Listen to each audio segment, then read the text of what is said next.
Assalamualaikum warahmatullahi wabarakatuh. Kami dari kelompok 3 akan mempresentasikan materi tentang tinjauan sistem pengambilan keputusan. Anggota kelompok kami yaitu ada saya, Andika Cahya Rizkila dengan NIM akhir 064, lalu ada LKI Sanggit Makarim dengan NIM akhir 079, dan ada Bagus Putra Dwiantoro dengan NIM akhir 095. Materi-materi yang akan kami bahas pada presentasi kali ini ada karakteristik DDS, kapabilitas DDS, konsep yang mendasari DDS, komponen DDS, kapabilitas UIMS, lalu ada klasifikasi DDS. Sebelum ke materi, untuk pengantar, Decision Support System atau DDS dapat dikatakan sebagai sistem pendukung keputusan yang merupakan bagian dari sistem informasi berbasis komputer yang digunakan untuk mendukung bisnis atau kegiatan pengambilan keputusan dalam suatu organisasi atau perusahaan. Tujuan dari DDS itu yaitu untuk melayani manajemen, operasi, tingkat perencanaan organisasi, meningkatkan efektivitas dalam pengambilan keputusan, dan membantu orang membuat keputusan tentang masalah yang mungkin berubah dengan cepat dan tidak mudah untuk diselesaikan. Menurut Alter pada tahun 1980, mendefinisikan DDS dengan membandingkan dengan Electronic Data Processing atau EDP. Untuk dimensinya sendiri, ada DDS dan EDP. Pada penggunaan, DDS itu aktif, sedangkan EDP pasif. Lalu pada bagian pengguna, DDS Lini Manajemen Staff dan EDP Relikar. Pada tujuan, DDS ada untuk keefektifan, sedangkan EDP untuk efisiensi mekanis. Horizon waktu, DDS untuk masa sekarang dan akan datang, EDP itu masa lalu. Lalu ada tujuan juga, DDS lebih ke fleksibilitas, serta EDP konsistensi. Materi yang pertama ada karakteristik DDS. Karakteristik utama dari DDS adalah adanya kemampuan pemodelan. Model adalah representasi sederhana atau penggambaran dari kenyataan. Terdapat 3 model, yaitu ikonik atau scale, replika fisik dari sistem, biasanya dalam skala tertentu dari bentuk aslinya. Contoh, GUI atau Graphical User Interface pada OOPL. Lalu ada analog, lebih abstrak dari model ikonik dan merupakan representasi simbolis dari kenyataan. Contohnya bagan organisasi, peta, bagan pasar model, speedometer. Lalu ada matematis atau kuantitatif. Kompleksitas hubungan dalam sistem organisasi tak dapat direpresentasikan dengan ikonik maupun analog, karena kalaupun bisa akan memakan waktu lama dan sulit. Analisis DDS menggunakan perhitungan numerik yang dibantu dengan model matematis atau model kuantitatif lainnya. Untuk selanjutnya akan disampaikan oleh rekan saya, Bagus Putra. Silakan Mas Bagus. Ya, baik. Jadi untuk yang kedua itu ada kapabilitas DDS. Secara umum, DDS harus memiliki beberapa kemampuan. Di antaranya itu, sistem ini memberikan dukungan bagi pengambil keputusan, terutama dalam situasi semi terstruktur atau tidak terstruktur. Sistem ini memberikan dukungan untuk berbagai tindakan manajemen mulai dari tingkat manajemen puncak hingga ke tingkat manajemen yang paling bawah dan para pegawai lainnya. Yang selanjutnya, DSS memberi dukungan untuk beragam tipe dan proses pengambilan keputusan yang harus dilakukan. DSS dapat beradaptasi terhadap waktu dan fleksibel. Pengguna dapat menambah, menghapus, mengkombinasikan, mengubah, atau menata kembali elemen-elemen dasar. Tampilan DSS akrab dengan pengguna, memiliki kapabilitas yang besar dan dirancang agar dapat agar dapat berinteraktif sehingga mudah untuk digunakan. DSS mampu meningkatkan efektivitas pengambilan keputusan dengan fokus pada keakuratan, ketepatan waktu, dan kualifikasi hasil serta mengefisiensikan biaya dalam proses pengambilan keputusan.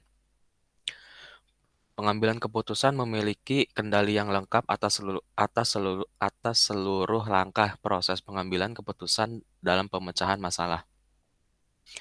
Yang terakhir yaitu pengguna akhir mampu mengkonstruksi dan memodifikasi sistem yang sederhana oleh mereka sendiri. Sedangkan untuk sistem yang lebih besar biasanya dapat dibangun dengan dukungan dari spesialis sistem informasi. Lalu submateri yang ketiga, konsep yang mendasari DDS.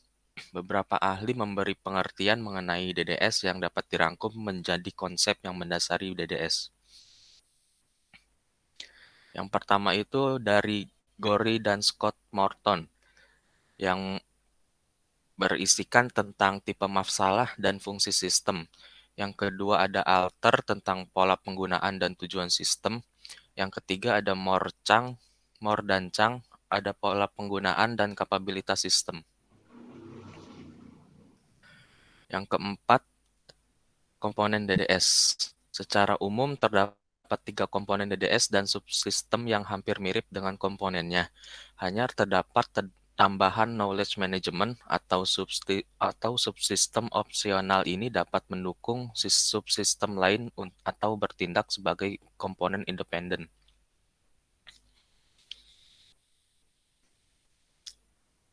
Yang pertama ada data internal maupun eksternal. Yang kedua representasi kejadian, fakta maupun situasi. Yang ketiga ada dialog manajemen, hubungan antara pengguna dengan sistem.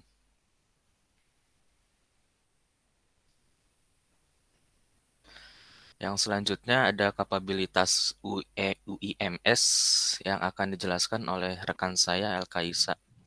Silakan Mas. Ya, yang kelima ada kapabilitas UIMS yang juga terkenal sebagai dialog generator atau sistem manajemen.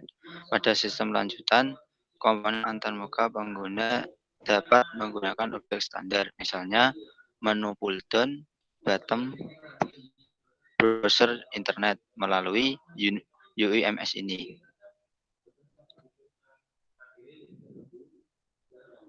Kemudian UIMS yaitu memberikan antarmuka pengguna grafis. Selanjutnya mengakomodasi pengguna dengan berbagai alat input, memberikan kepada para pengguna kapabilitas bantu prompting, diagnostik maupun dukungan fleksibel lainnya, memberikan interaksi dengan database dan basis model, menyimpan data input dan output, dapat mendukung komunikasi antar pengguna dalam pembangunan MSS, memungkinkan pengguna untuk berinteraksi dengan subsistem manajemen model dan manajemen data. Yang selanjutnya memiliki window yang memungkinkan banyak fungsi untuk ditampilkan secara konkuren. Next, yang keenam yaitu klasifikasi DSS, yaitu DSS dapat digolongkan menjadi beberapa tipe. Di antaranya text-oriented DDS yang berisi informasi yang diwakili secara teks yang dapat mempengaruhi keputusan. Kemudian database-oriented DDS yang berisi data terorganisir dan sangat terstruktur. Database memainkan peran utama di sini. Dan spread-oriented DDS yang berisi informasi di lembar penyebaran yang memungkinkan pembuatan pengamatan, modifikasi pengetahuan prosedural, dan juga menginstruksikan sistem untuk menjalankan instruksi mandiri, secara mandiri. Next. Yang selanjutnya yaitu rules oriented DDS, yaitu mengikuti prosedur tertentu yang diadopsi sebagai peraturan.